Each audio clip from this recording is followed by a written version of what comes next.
Hello दोस्तों, knowledge corner में आपका स्वागत है। तो लेकर आ चुके हैं एक नई जॉब की अपडेट जो सीधे निकल के आ रही है बिहार पुलिस अवर सेवा आयोग की तरफ से।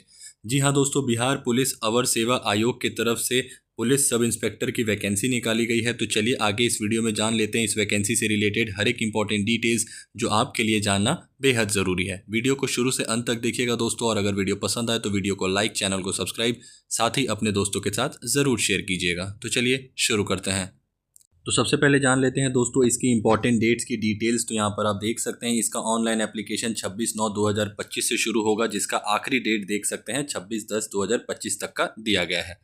बात कर लेते हैं इसकी एप्लीकेशन फ़ी की दोस्तों। तो यहाँ पर आप देख सकते हैं अनरिजर्व EBC BC EWS वालों के लिए 100, SC ST and all female candidate वालों के लिए भी 100। यहाँ पर देख सकते हैं एज लिमिट की डिटेल्स दी गई है दोस्तों।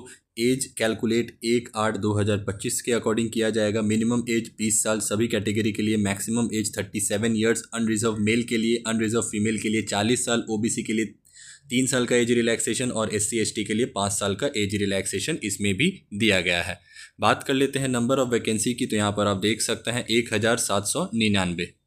यहाँ पर देख सकते हैं दोस्तों कैटेगरी वाइज एज लिमिट का पूरा डिटेल्स दिया गया है। जनरल मेल कैंडिडेट 20 से 37 साल, जनरल फीमेल कैंडिडेट 20 से 40 साल, BC and EBC male and female candidate 20 से 40 साल, SC and ST male and female candidate 20 से 42 साल। अब बात कर लेते हैं दोस्तों इसकी कैटेगरी वाइज वैकेंसी की डिटेल्स की। तो यहाँ पर आप देख सकते हैं post name, salary and category का यहाँ पर कॉलम बनाया गया है, साथ ही टोटल नंबर ऑफ वैकेंसी का कि किस कैटेगरी में कितनी वैकेंसीज है। तो पोस्ट नेम आपको पता है दोस्तों, पुलिस सब इंस्पेक्टर, और इसकी सैलरी लेवल 6 के अकॉर्डिंग होगी। बाकी डिटेल्स मैं आपको थोड़ी देर में बताऊंगा। यहाँ पर देख सकते हैं कैटेगरी वाइज दिया गया। SC के लिए 210 सीट, ST के लिए 15 सीट, EBC के लिए देख सकते हैं 273 सीट्स, BC के लिए 222 सीट्स, BC फीमेल के लिए 42 सीट्स, अनरिजर्व वालों के लिए 850 सीट्स, EWS के लिए 180 सीट्स एंड ट्रांसजेंडर के लिए भी यहाँ पर सीट रखा गया है दोस्तों, वो भी 7। Total number of vacancy 1799। तो अब बात कर लेते हैं इसकी फिजिकल स्टैंडर्ड टेस्ट की डिटेल्स की। तो यहाँ पर आप देख सकते हैं category height, chest and weight का कॉलम बनाया गया है। सबसे पहले अनरिजर्व BC मेल कैंडिडेट के लिए अगर बात कर लूँ तो 165 सेंटीमीटर का मिनिमम हाइट का रिक्वायरमेंट है। चेस्ट बिना expansion 81 and after expansion 86 centimetre. EBC male candidate 160 centimetre की रिक्वायरमेंट है हाइट की, 81 एंड 86 यहाँ पर चेस्ट की रिक्वायरमेंट सेम है अनरिजर्व BC वालों की तरह। SC ST मेल की अगर बात कर ले दोस्तों तो देख सकते हैं 160 सेंटीमीटर की हाइट की रिक्वायरमेंट है। Minimum requirement 79 centimetre without expansion and 84 centimetre after expansion. All female candidate यहाँ पर देख सकते हैं 155 सेंटीमीटर की हाइट, यहाँ पर रिक्वायरमेंट नहीं होती किसी चेस्ट मेजरमेंट की, और मिनिमम 48 kg वेट होना चाहिए फीमेल कैंडिडेट का। फिजिकल एफिशिएंसी टेस्ट की अगर बात कर लूँ दोस्तों तो यहाँ पर आप देख सकते हैं सबसे पहले रेस का यहाँ दिया गया है। मेल कैंडिडेट के लिए 1.6 किलोमीटर इन 6 मिनट 30 सेकेंड, फीमेल कैंडिडेट के लिए 1 किलोमीटर इन 6 minute. High jump minimum 4 feet, minimum 3 feet female candidate के लिए। Long jump minimum 12 feet male candidate के लिए, मिनिमम 9 फीट फीमेल कैंडिडेट के लिए। गोला फेंक देख सकते हैं, थ्रो 16 पाउंड गोला मिनिमम 16 फीट, थ्रो 12 पाउंड गोला मिनिमम 10 फीट। यहाँ पर देख सकते हैं आवेदन के लिए रिक्वायरमेंट क्या क्या लगेगा यहाँ पर दिया गया है। भारतीय नागरिक होना अनिवार्य है, पुरुष, महिला एवं थर्ड जेंडर आवेदन कर सकते हैं। अभ्यर्थियों की सैनिक योग्यता देख सकते हैं, ये किसी मान्यता प्राप्त विश्वविद्यालय से स्नातक परीक्षा या राज्य सरकार द्वारा मान्यता प्राप्त उसके समक्ष परीक्षा उत्तीर्ण होना अनिवार्य है। यानी अगर आप ग्रेजुएशन किए हुए हैं तो आप इस वैकेंसी को अप्लाई कर सकते हैं। दोस्तों अब बात कर लेते हैं इसकी नियुक्ति की प्रक्रिया की। तो सबसे पहले देख सकते हैं लिखित प्रतियोगिता परीक्षा।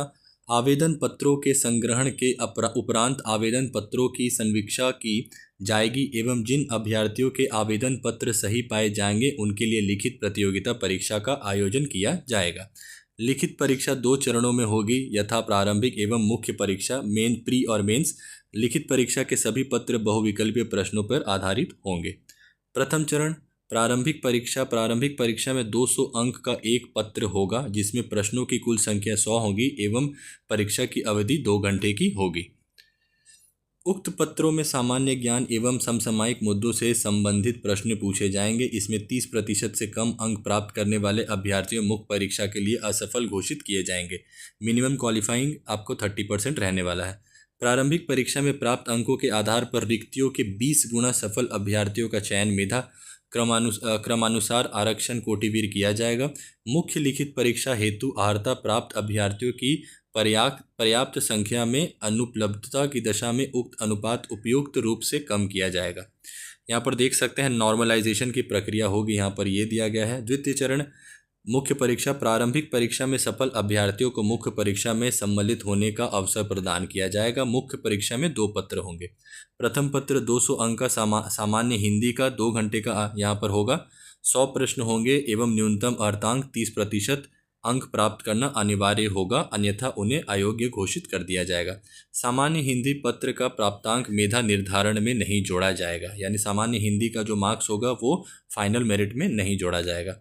द्वितीय पत्र सामान्य अध्ययन, सामान्य विज्ञान, नागरिक शास्त्र, भारतीय इतिहास, भारतीय भूगोल, गणित एवं मानसिक योग्यता जांच से संबंधित होगा।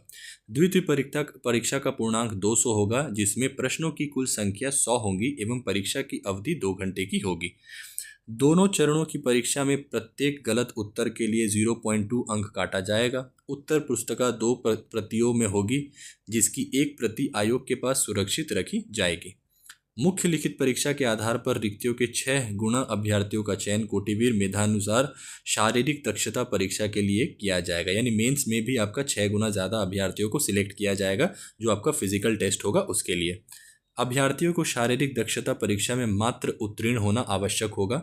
शारीरिक दक्षता परीक्षा हेतु अर्हता प्राप्त अभ्यर्थियों की पर्याप्त संख्या में अनुपलब्धता की दशा में उक्त अनुपात उपयुक्त रूप से कम किया जाएगा। तृतीय चरण देख सकते हैं दिया गया है। निम्नांकित शारीरिक योग्यता दक्षता परीक्षा में अभ्यर्थियों को सफल होना अनिवार्य है।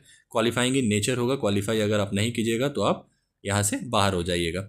वैसे मैंने फिजिकल स्टैंडर्ड टेस्ट की और फिजिकल जो भी टेस्ट की जो डिटेल्स थी मैंने आपको इससे पहले बता दी है दोस्तों, वही सब होगा, यहाँ पर आप देख सकते हैं दिया भी गया है। ये रही दोस्तों इस वैकेंसी से रिलेटेड हर एक इंपॉर्टेंट डिटेल्स जो आपके लिए जानना बेहद ज़रूरी था। जो भी इसकी ऑफिशियल नोटिफिकेशन में इंपॉर्टेंट डिटेल्स दी गई थी वो सारी मैंने 1 बाय 1 कवर कर ली है। फिर भी अगर आपको कोई फर्दर डाउट है दोस्तों तो मुझसे कमेंट बॉक्स में पूछ सकते हैं, या फिर डिस्क्रिप्शन में मैं आपको इसका लिंक प्रोवाइड कर दूंगा, वहाँ से भी जाके गो थ्रू कर सकते हैं। नॉलेज कॉर्नर की तरफ से अगर आपको ये इन्फॉर्मेशन पसंद आई होगी दोस्तों तो वीडियो को लाइक, चैनल को सब्सक्राइब, साथ ही अपने दोस्तों के साथ ज़रूर शेयर करें। मिलते हैं एक नए गवर्नमेंट जॉब की अपडेट के साथ, तब तक के लिए अपना ख्याल रखें। जय हिंद।